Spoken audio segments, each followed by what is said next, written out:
Good afternoon, everybody. My name is Chris Griffin. The subject here is demanding value, how to stay ahead in a world of steady price increases. That's not what I suggested this title be. We're going to have an interactive discussion.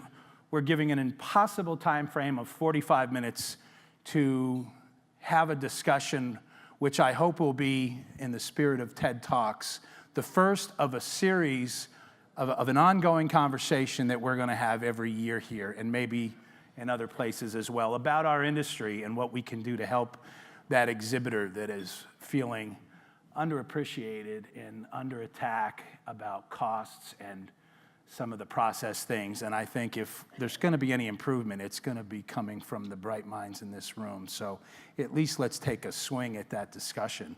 But I will say that the smart people of Access that filter and make sure everything's politically correct, this is the name they came up with. This was the name that I originally wanted it to be called. And if you remember that show, I know, I'm not supposed to put that word, but this is kind of how the exhibitors feel, I think, when they get bills or they are treated in ways they don't completely understand. And we have a lot of new personnel, a lot of younger folks that are now on the customer side, and they don't have a history, know the history of this industry, or really maybe have an appreciation of what the whole trade show process is. So they just feel terribly frustrated. Jeff said, yeah, we're not going to use your title. But before I jump in, I wanted to say that, again, I'm not sure what you're expecting, but it's going to be a conversation about helping the customers, those people, as my friend Bernie Massett told me one time, that are at the center of the circle. They make our world go around. It's an interesting time in our lives right now. In our society's history, there are things right now being talked about in the news, in the media, that are very difficult things to hear. They're painful things. I'm not going to go off on any tangent here, so don't worry, but if you'll indulge me for a moment. There are political discussions happening in our society that are painful because many of us feel so strongly about particular issues or how things should be solved or problems addressed. We have many women, 50% of the people on this planet, who have recently begun to very bravely speak up, and they're telling us a story about some incredibly offensive behavior that they've had to endure. And I'm speaking just for myself. I don't know how I missed as much as I've missed. I've seen some of the knucklehead things that we've all seen of how people treat each other. But this has been going on for a really long time. It's going on at the office. It's going on when we travel for work. If you're just going out with your friends, and as I can tell you that as the father of teenage daughters, and as a husband who loves his wife very much, we're having a conversation in our house about some really tough things, and I'm blown away at what I'm hearing and talking about with my own wife and daughters. But here's the good news is we are talking about it. We're talking about it as a society, and that's a good thing. And I think talking about difficult things is hard, but it's how things begin to change and get better. So I'm saying if the people in this room can't talk about some of the difficult things in our industry, I think this is where the better is going to come from, and I think our customers are counting on that. So that said, here's kind of what we're going to look like today. This is a no bitch zone for the next 30 minutes. We have a lot of storytellers in this room, and man, if we all start getting off on those stories, we're not going to get to the discussion part. So I'm going to talk a little bit about the stuff that we're not going to talk about. We're going to have what I call the blue ocean conversation, and hopefully we're going to be getting to a point about some ideas. At least they're ideas. We're not nuking the industry, but what can we do to save that exhibitor who's feeling very frustrated right now? So No storytelling, no bitching, no complaining, no war storying, no embellishing in this session. That's what the lobby bar's for. So we'll do that there. So here's what we're not going to talk about for the next 45 minutes. We're not going to get ourselves all lathered up about the fact that exhibitors, can you believe, spend $25 billion a year on exhibits and related support services. It's a heck of an opportunity. We all know that. We're definitely not going to be getting lathered up about the fact that 81% of show attendees have the power to decide or recommend on a purchase decision. We're not going to get excited about the fact that about half of them come to the show with a specific intent on buying something within the next year. We're not going to get all lathered up about 89% of marketers saying that events in some capacity hold some level of importance for the value of their organization, and almost a third of them are essential to that company doing business. And still, we're not going to get all freaked out about the fact that exhibit design and build budgets, including the graphics, now represent only 11% of an exhibitor's total spend. That number has shrunk.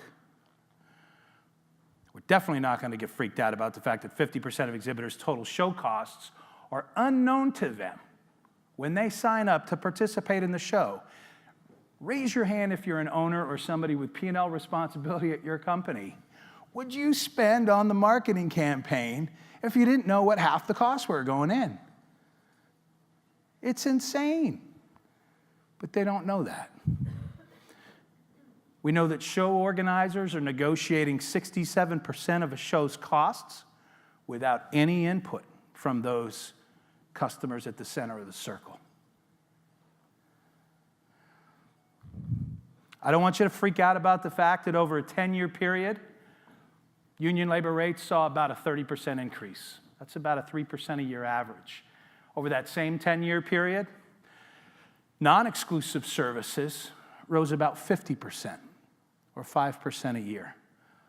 And we're definitely not going to talk about the fact that over that same 10-year period of time, exclusive services saw between 113 and 153% increase in costs. Not talking about any of that.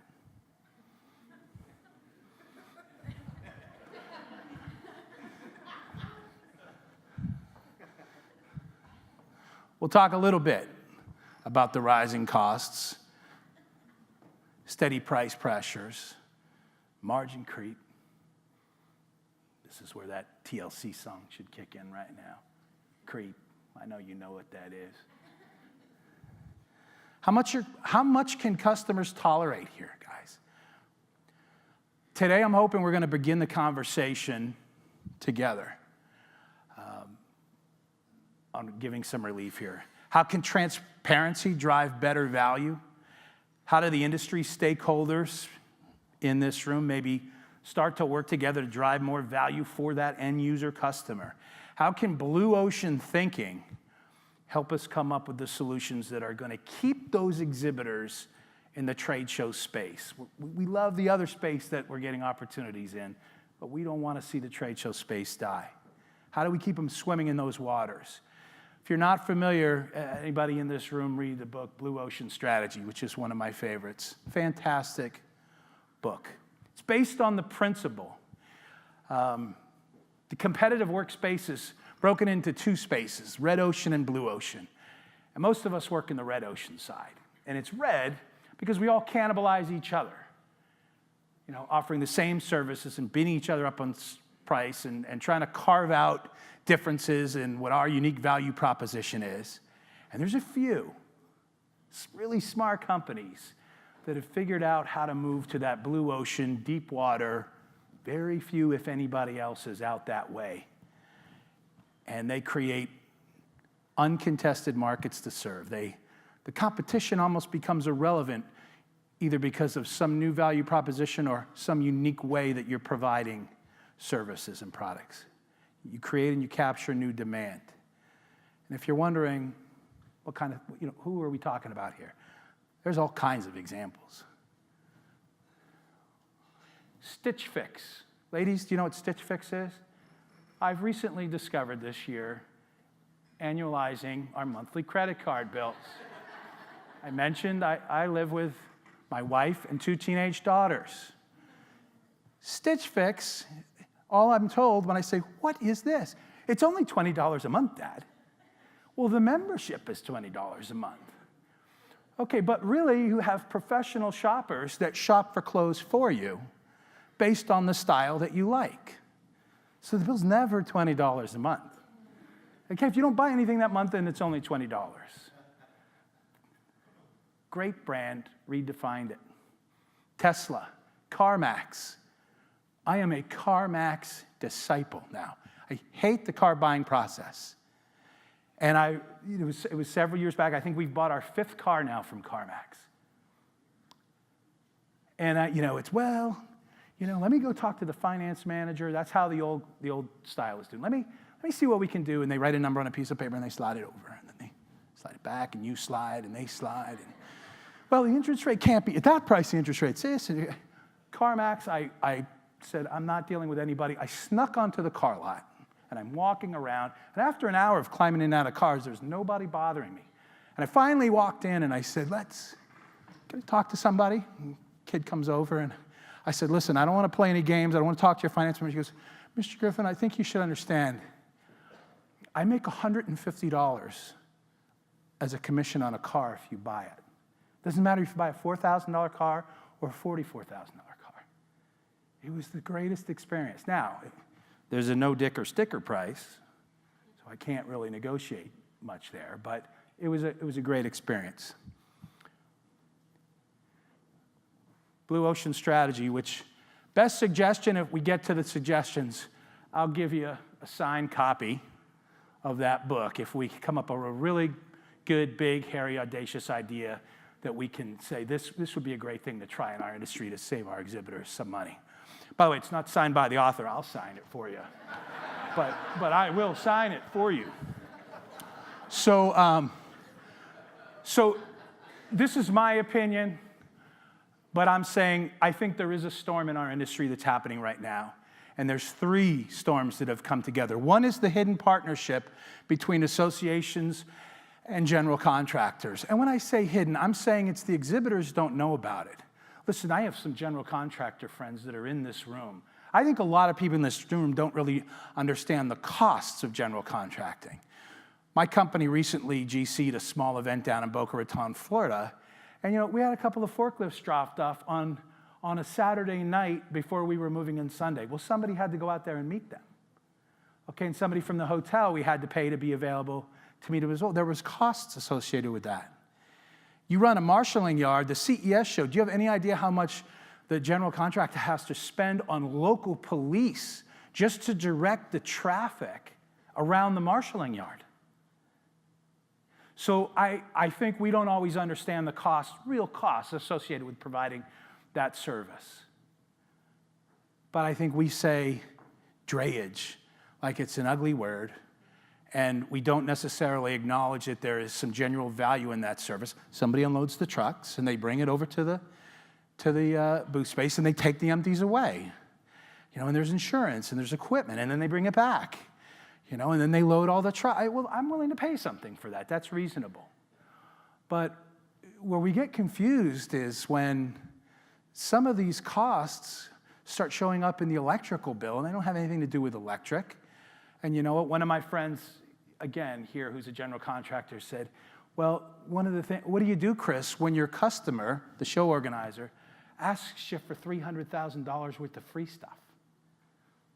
What do you do when your customer asks you for $10,000 worth of free stuff? Well, you build it in, right? Somehow. Anybody here just give them the $10,000 worth of free stuff? No. But I think it's the lack of transparency. It doesn't make sense. There's a cost for aisle carpet and aisle signs and directional signage and the registration counters and the monitors for the show organizers more. There is a cost for all that.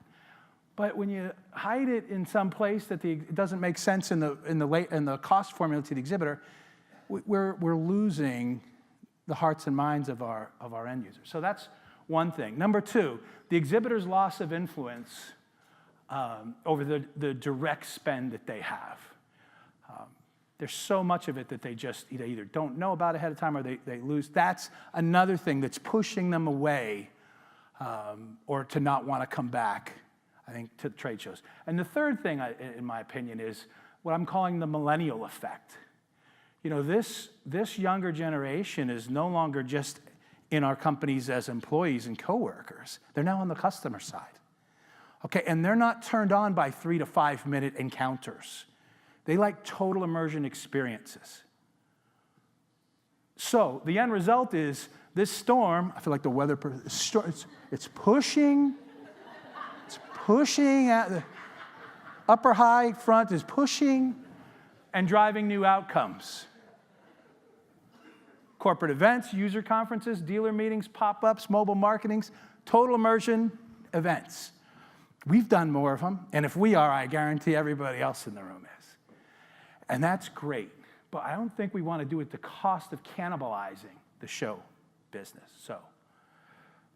So given the explosion of these new opportunities, and this is my question to start the discussion, how do we come up with some ideas to help that exhibitor without cannibalizing our own businesses, without destroying the long-standing partners we've built with each other as part of our delivery chain to those end users that each of you have? And by the way, I've learned we're not the first individuals to be talking about this in our industry. This guy did it. If you don't know him, and I know some of you do, I can tell by the smile, meet Ray Pekowski, founder and owner of the Expo Group.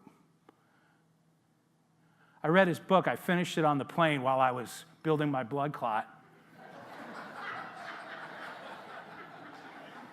And it was really almost, and you know what, if you're like me, guys, I've had it for 2 weeks, and when you look at all the dog-eared pages and the notes and the comments, you just know you got a winner. I'm going to tell you something. We all have certain takeaways from a conference like this. Run. Don't walk to Amazon.com to buy this. This is a man in our industry who's faced every challenge that we have, even though his business model might be a little bit different than yours. The lessons, the wisdom, the example of servant leadership, and we've gone through some tough growth issues that we're facing, that I'm facing in my company in the last year in particular. Not just because of hurricanes, but this guy's really faced it and come through on the other side. So 100 great ideas that you get out of here. But my point is, he was doing this and reinventing the industry back in 1985, 1987. So it can be done.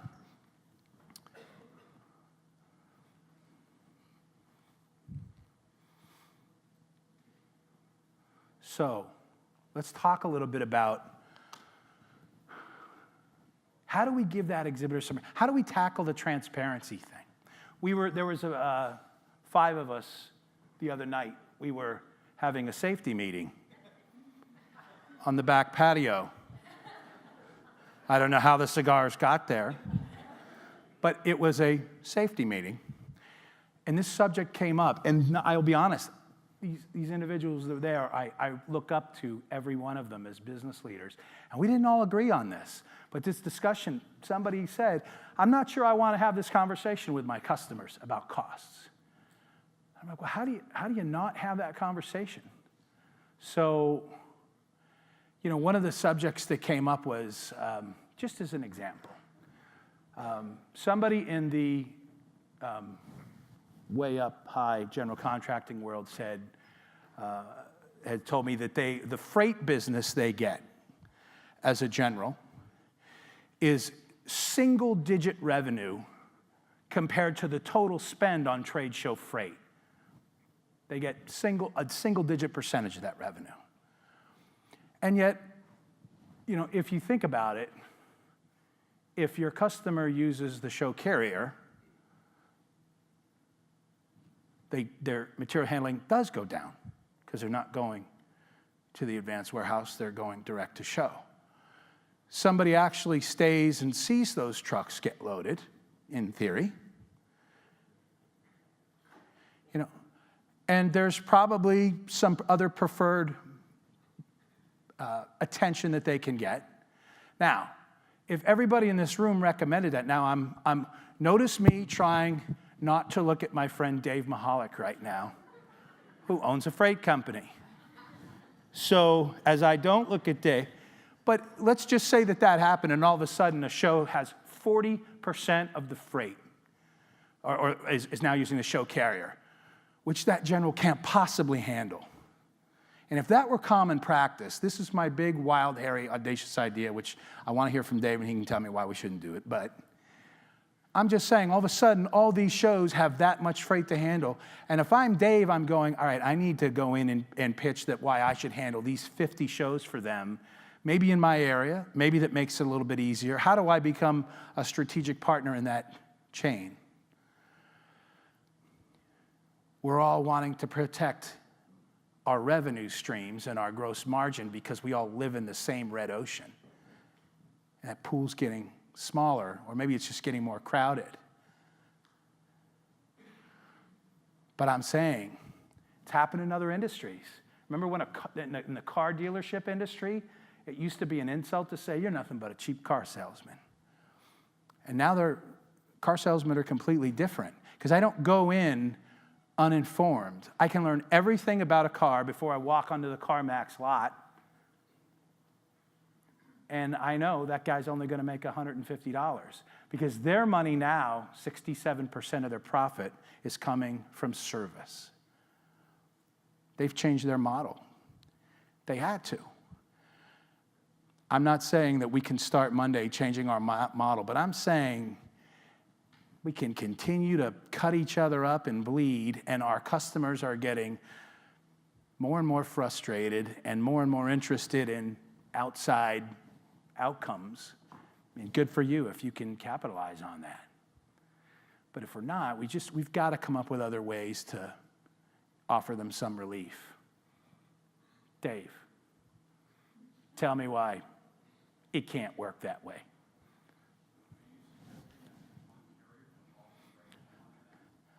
I'm suggesting that as a general contractor, and my friend April can tell me how this might work because she's a general contractor. I'm saying you're using the show contractor, and maybe the new way is that there's 6 companies based on region and a more efficient way of moving transportation around. And it can actually grow your business, not just take away from it. And I'm saying that's one idea. Anybody got another one? Or I'll sign my book and keep it myself. Sir.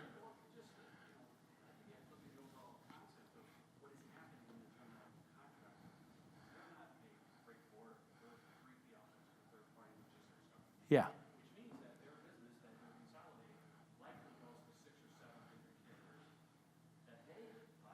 Yes.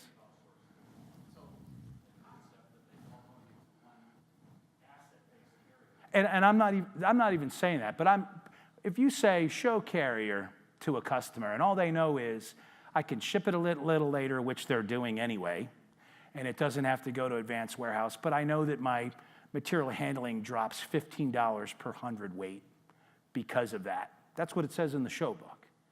So however it actually works, there might be 10 carriers in the show carrier category. If I'm a large general contractor, I might go, this could be a really good opportunity for me to have regional experts, or I know this guy's got a great chain, so I can give him 150 exhibitors, and these guys are going to take 80 because they handle this stuff up to the Pacific Northwest, and these guys handle 300, and however they rank it. I'm not saying there's a quick way to figure this out. I'm saying some of us, we need to start coming up with some ideas, or I think we're going to start losing exhibitors. I think the show organizers are going to tell us that their drop-off rate of first-time exhibitors is, Jim, what did we hear? Was it 19%? They claimed it was about 60? 60. 60% drop-off rate of first-time exhibitors. And yet, shows are growing, which means they're somehow making it up. But when do you run out of that number? What about, so name another cost that they complain about. I mean, really get amped up about. Yeah. Well, I first have a suggestion. Totally, I don't know if it's in the box out of bounds for sure, because I've only been around for a little over a year. But the idea of consolidating shipments to a venue Yes. for houses that are in a similar location. So we're in Chicago. There's tons of different exhibit houses, and we all have different clients that are all going to one. Manny, do you have any mics up there, handheld mics? We got anything there? Griffin, you work for me. Pick up a mic and run around and hand it to me.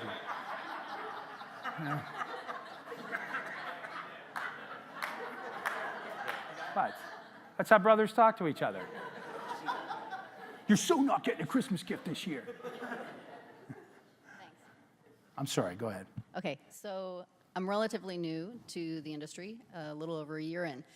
But when I think about, we're located outside of Chicago, and Yeah. there's tons of exhibit houses there, and we all have clients that might be going to a particular show. So if there's a way to consolidate shipping, thinking of transportation, consolidate so whoever's truck is going, you're picking up everyone's booths near that same, Chicagoland area, all going to Vegas, and can you get a deal on that? So who starts the website that says, titled Chicago to VegasFreight.com or something like that? What about the chapters? Can EDPA chapters show some leadership on putting together or plugging customers into a resource? I think that's a cool idea. You might make the list for the final book drawing. Cal?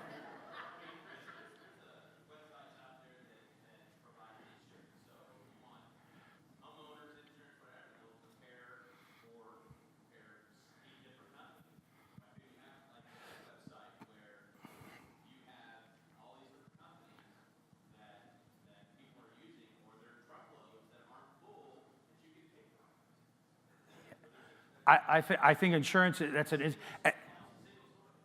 Are any of my friends from EmployCo here? Rob Wilson, right? Okay. So, how many of us have been jammed up for that one show on the Disney property where you need $5 million of insurance coverage and your umbrella is normally one or two, on top of your $2 million aggregate. You're just not quite there. But if you go to your insurance carrier, you have to buy a 6-month policy, which is not an inexpensive thing to do for the one job you have on the Disney property. Until Rob Wilson said, we'll cover you for just a show. We'll cover you for one show. Now, it's got to be the move-in, the show date, and the move-out days. So you're looking at probably 3 weeks or 30 days worth of coverage.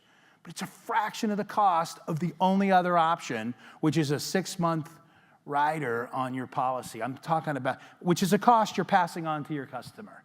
I can think of one example. It was $6,000 for us to add that 6-month rider, and with Rob, it was about $1,400, which gave us an affordable option to help them. Could we not think of 100 things? This is what I know we're not going to figure it all out today. I'm saying that if we're really going to drive advocacy as one of our core values, E2MA and EACA's done this for years. Amanda Helgemode was up here earlier. I'm in the Amanda fan club because I watched what she and Glenda Brugard and Sue Huff and Rich Gilligan and these higher level exhibitors did to help drive really great data on advocacy. And so I think that is now a core value of EDPA. And this is where the brain trust is, right here. I love the idea of insurance, James. I think that could be a great one. I don't want to just pick on freight. Is there anything else? Internet. Oh, there's the third rail. Internet would be, now, so again, some of these won't be easy to fix, but there are companies now that provide internet service, or you buy a device, right? And you've got but I know that there's one venue in particular in Las Vegas that drives me crazy, and I won't name them. They end in the letters A and A. And they repeat, they interrupt your signal every 15 minutes. And there's been an article about it, and there was litigation about it, and I read Marriott went through that, and I mean, they're like, well, there's no law that says we can't, but it's the wrong thing to do. It's a huge opportunity. I think it was our friend Amanda from HP, right, who talked one year about the cost of what she paid for a 20 by 20. I want to say, I've seen data that says internet costs are up 500% in 5 years in some big, 500%. That didn't happen on my side of the exhibit business. Exclusive services, I understand the difficulty there. You can get away with that. You can't get away with that on the open market side. Dave. But in that internet scenario, there's wireless options. We even had a product for that.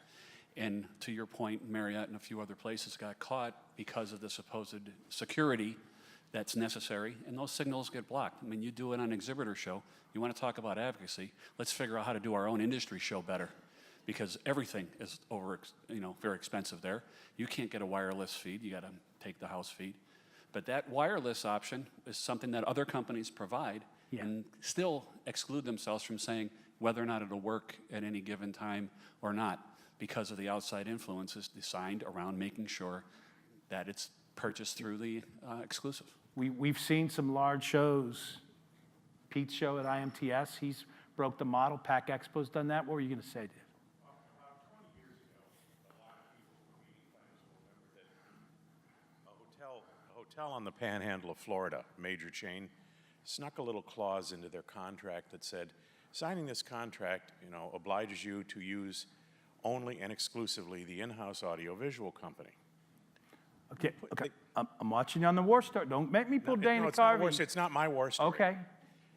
But what happened was that started to proliferate, like other things that we're talking about here.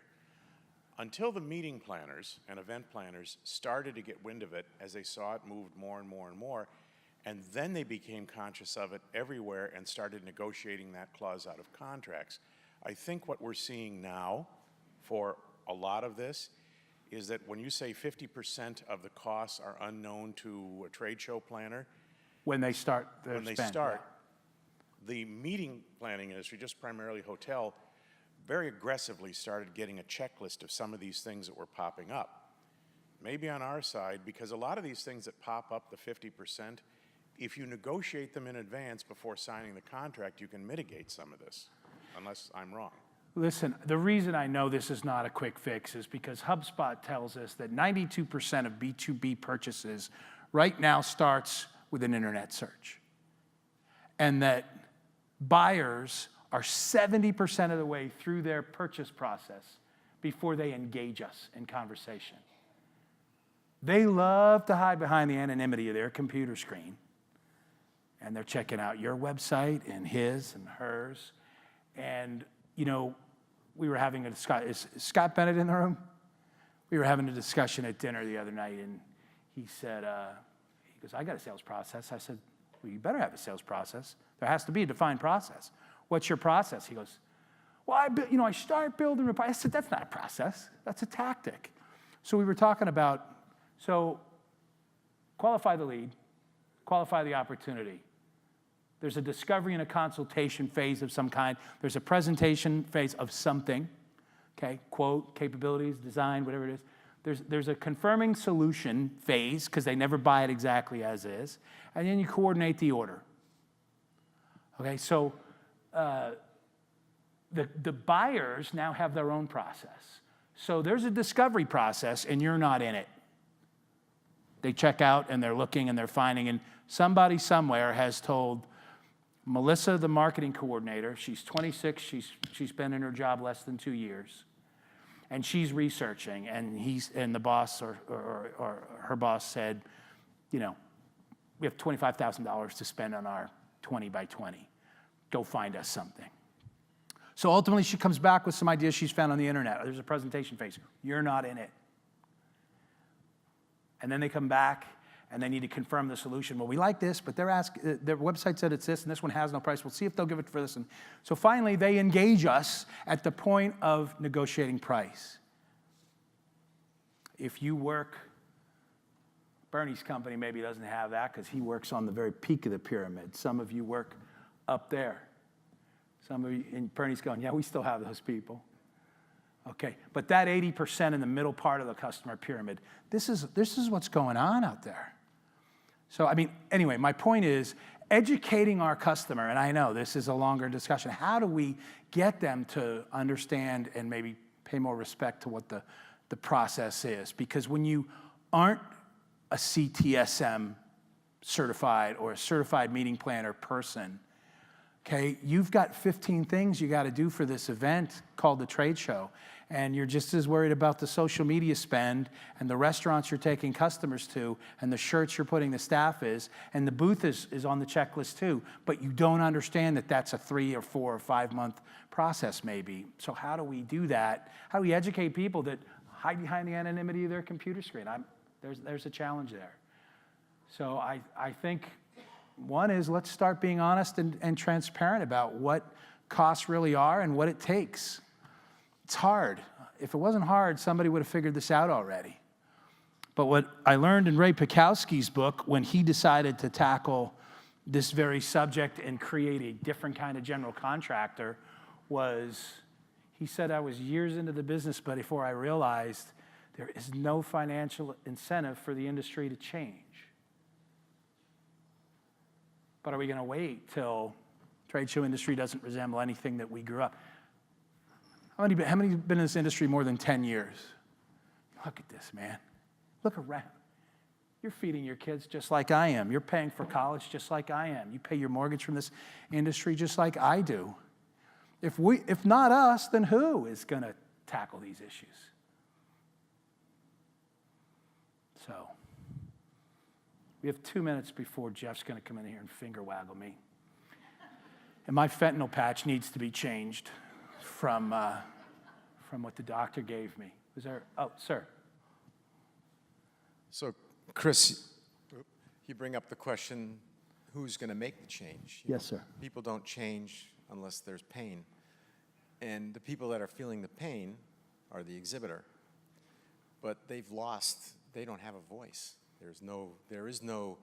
They're all by themselves. Absolutely, Robert. And there is no voice, right? So we can't, we don't really have the power to effectuate that change. Only the people that are inside that circle that you mentioned at the beginning. That's a great point. But so let's look at so he's right. There's no lane for the exhibitors in terms of their own association where they're joining together. But who do the exhibitors? You've got ESCA and you've got Healthcare Association, which I understand that's a niche of exhibitors. You've got you've got show organizers. My question is, who are the exhibitors closest to out of all those players?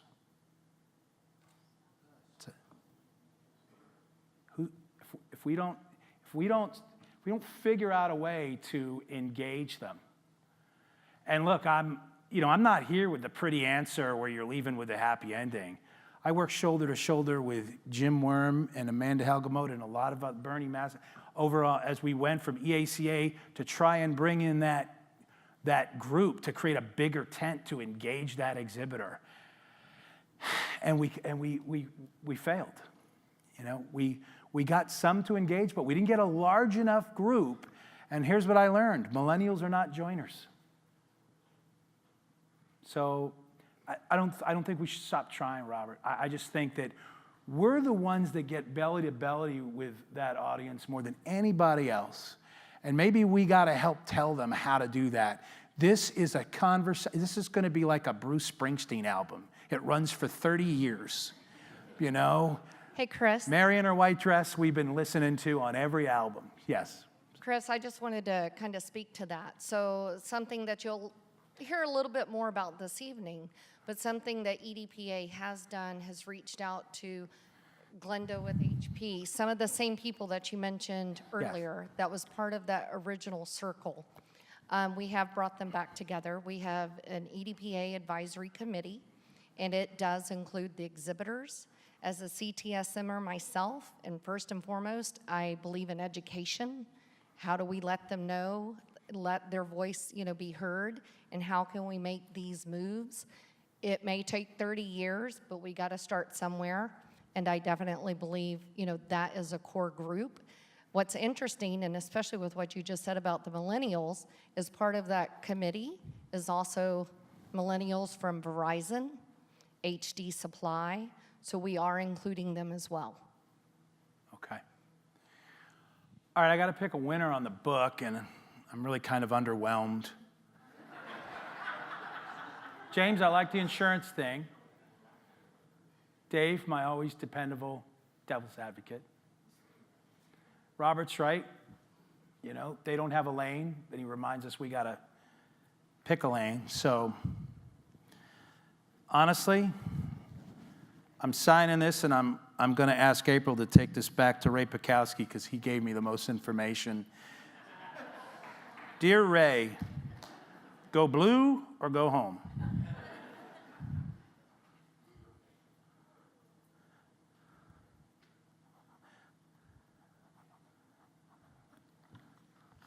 Will you bring this to him for me? Thanks. Thank you. I hope to continue this discussion around the pool, the bar, and every time we run into each other. And send me an email. Send it to Jeff. Send it to Donna, our incoming president. And we will keep this discussion going. There's no crazy idea. And boy, talk about the one that's going to own this space is the one that the customers are going to be loyal to. And I believe they're going to be loyal to the people that stand up for them and help them figure out a better way, or at least a better way to understand what this industry is. I appreciate your time and listening to me. One final round of applause.